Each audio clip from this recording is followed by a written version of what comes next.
Hey everybody, this is Grace, and I made a video, I don't know how long ago it was. I didn't post it, make it public until maybe, a couple of weeks ago, and it was about when people steal your DIY ideas. Like you do something and you do it yourself. For a long time I didn't know what DIY meant. I wasn't doing them, so I wasn't thinking about it. But, like you come up with a good idea. And for like these days, a lot of people do wreaths, for their front door or wherever. And they come up with some great ideas, but you have people who will take those ideas and use them as their own. And they're basically people who just want all the glory, you know. And so they might, it might be some kind of a competition with them. They want to be the most popular, and maybe they are actually the most popular. That was my point was that it's usually the most popular people. Now, next month will be 5 years that I've been on YouTube making videos, and I have seen that repeatedly. Okay, so I'll give a little recap here. And in it, I was saying things, talking about things like some people think you should feel flattered that somebody more popular has liked your idea so much that they took it from you. No, that's stealing. They are stealing your ideas. And like I said, I've been on YouTube making videos on my original channel, which I think I'll put this on, for 5 years. And right after I started, there was a woman, I'm serious, she really wanted all the glory. And every time I would make a video, she would make it on the same thing, the same topic, even sometimes, like Dollar Tree shopping, which is all that I knew back then. I'd do hauls. And she would do it on the same items. She ran out and bought the items and came back and did the videos. I mean, it was pathetic. It really was. But anyway, I'm sure she's probably still doing it to somebody. Well, I'm not sure because I stopped watching her a long time ago, years ago, right after that. But yeah, it was, oh my goodness. But even just the little ideas you have, like you come up with some new topic to talk about that you haven't seen anybody talk about, and somebody takes it. There was another woman, she bragged about doing it. She suggested to everybody to do that, to go and steal people's ideas for their own videos. Yeah. Okay, and that woman, she's very popular. And by what? That's her foundation. That's the way she started off, was stealing, people's ideas. That's not somebody I would admire. I want to be flattered by them because they stole my ideas. What kind of person is that? No. And no matter what, I'm not going to be flattered that somebody takes something from me. In that video, I think I mentioned the example of you buy a new sofa and somebody steals it. You're going to say, oh, I'm glad they liked my sofa? Come on, seriously. Okay, and yes, sometimes people can, coincidences happen. Sometimes people can have similar thoughts. But if that person consistently does it, no, it's not a coincidence. It's them doing it on purpose. But yeah, I have seen people have very similar thoughts. And, you can't say that about them. That's not their habit. That's not their way about them, But in the video, I said at some point, I think at the end, I said, I want to talk about what I had decided to do to stop that myself. Well, since I did that video, it has changed. Yeah, because it worked for a little while, then it stopped working. So, okay, but first I'm going to tell a story. It's an old memory of mine, and it's kind of vague memory, too. It was back a long time ago, back in the 80s, 1980s.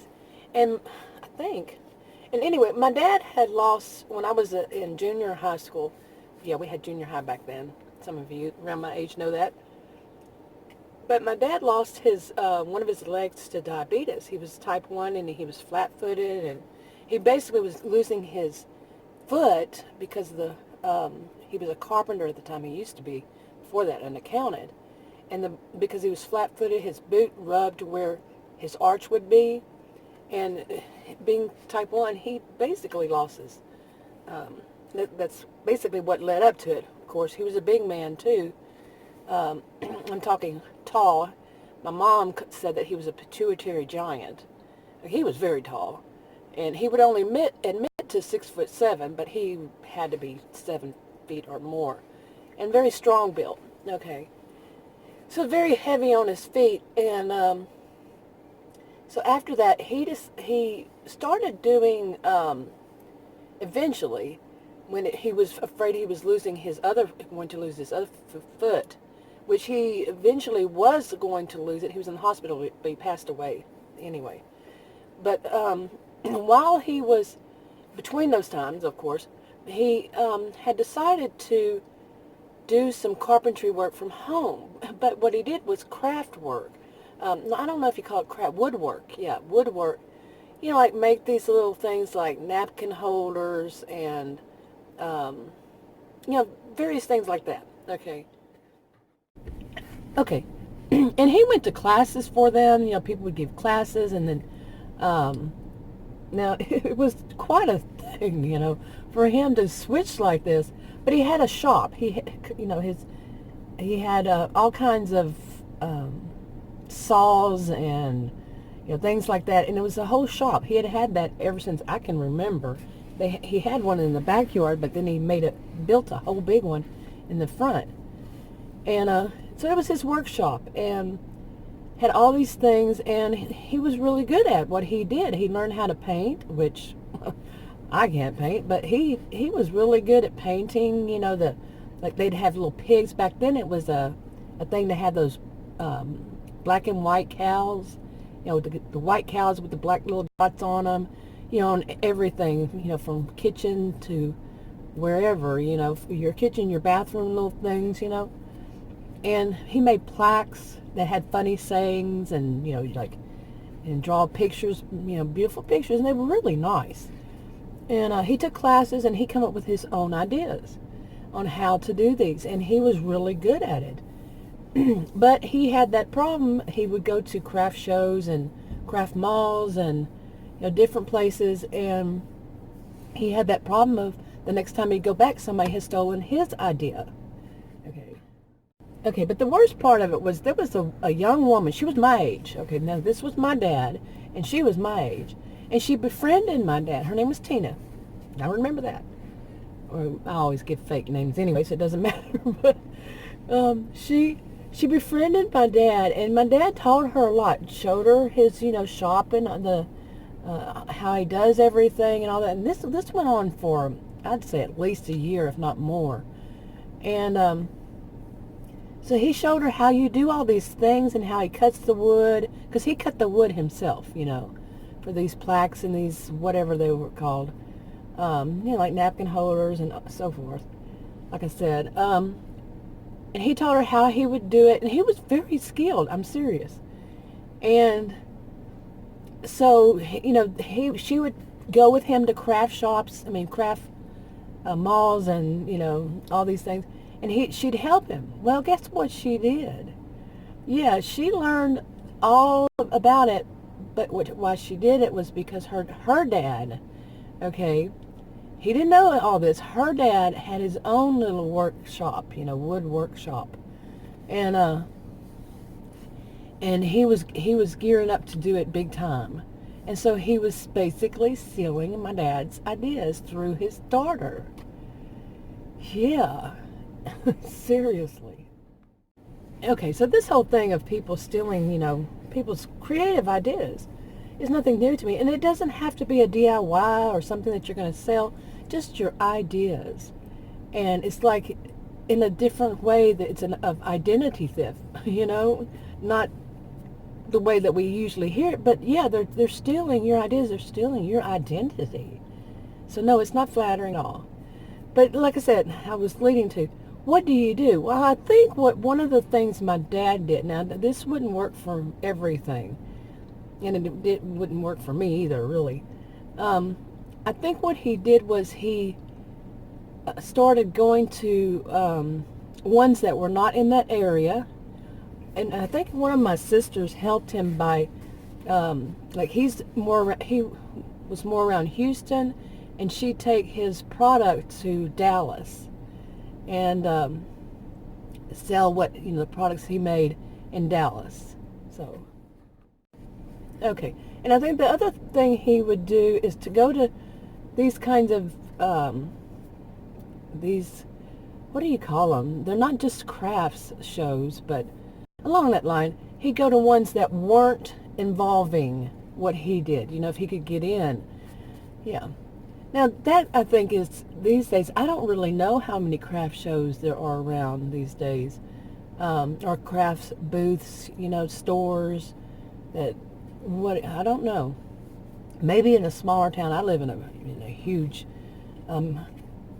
suburb of Dallas, almost 300,000 population of the suburb. Okay, so it's pretty big. I don't know of any around here. But, I mean, for some people that might be a solution, but you might go back the next time and somebody's there that's selling the same thing and stole your ideas. But for me, what I did for mine was basically, it wasn't a way that, and I did kind of get my idea from that, and that just don't let the people know that what you're doing, the people who are doing this. You see what I'm saying?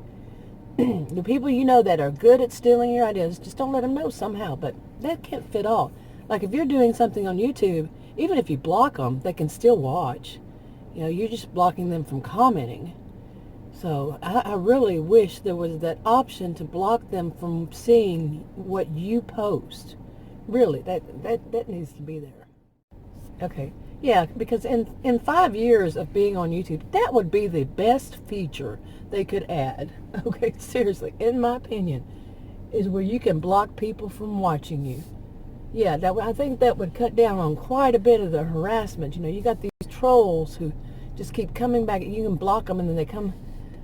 Well, that would be difficult, but eventually they run out of fake accounts, I would think. You never know. Some people who want to troll really want to troll. But, or just people you don't want stealing your ideas, you block them. And like I said, they can have fake accounts, but eventually, you see. Maybe something better would be that it blocks the whole, what is it, ISP? Which one is it, address? You know what I'm talking about. To where anybody from that home, anybody that has that, internet service provider number, right? It is. Yeah, that they couldn't watch. That would be great. Seriously. Okay, but I'm sure that runs into some kind of privacy thing. Privacy is more important. There's a little bit of sarcasm there in that kind of situation. But anyway, I don't know why I got off on this tangent, but you see, if there were some way you cannot have that person see what you're doing. Okay, of course I'm outside for a little while and I get my allergies, and sneezing. So I think I'm going to go ahead and wrap this one up. I'm on my way to that big, huge Dollar Tree store. I want to see if they've already put out their school supplies, here in the beginning, what is it, mid-July? Yes, Walmart, one of the Walmarts near me had beginning of July. They were already had their shelves up and were organizing, had their little directions on where do you put this and that, and yeah, I mean that early. It's like it feels like the kids just got out of school, but really when you think about it, it's been over a month. So I guess it is time to have all this stuff out, So okay, people, how slow can you go? Yeah. Anyway, you had to see that though. But anyway, I'm going to go ahead and wrap it up. What do you think about all this? And I really didn't get deep into it because it's not a one-size-fits-all kind of thing. Plus, these people can be dangerous. Seriously, if somebody's used to stealing stuff from people, stealing people's ideas to make themselves money, and then you somehow make it to where they can't, some of them can go crazy. Anybody can go crazy, We used to call it postal. Allergies. Oh my goodness. Coughing and sneezing. Have to pause it. But anyway, yeah, I mean, these people can be dangerous. We all know that. They can come after you because you're their money-making machine, their ATM practically. You better supply them with ideas. You didn't sign up for all that. These are your own ideas, and you wanted them for yourself. You're not doing it for their benefit. You're doing it for your own. Not flattering at all. For somebody to think that they can just take from you. Really. And of course, they're not going to give you credit. They want everybody to think they came up with it. But like I said, they can be dangerous, and not just physically. They go behind your back and do the smear campaign on you. Or they tell other people you're stealing their ideas. That's the projection. They often do that, some of them. But anyway, like I said, I'm going to wrap this up. And but leave your comments below. What do you think? And if you want to subscribe to this channel, YouTube channel, and you haven't already, click the circle icon that pops up. If you want to watch another video on this channel, you can click one of the rectangles. Like, subscribe, comment, and share on your own social media if you would. I'll talk to you on another video.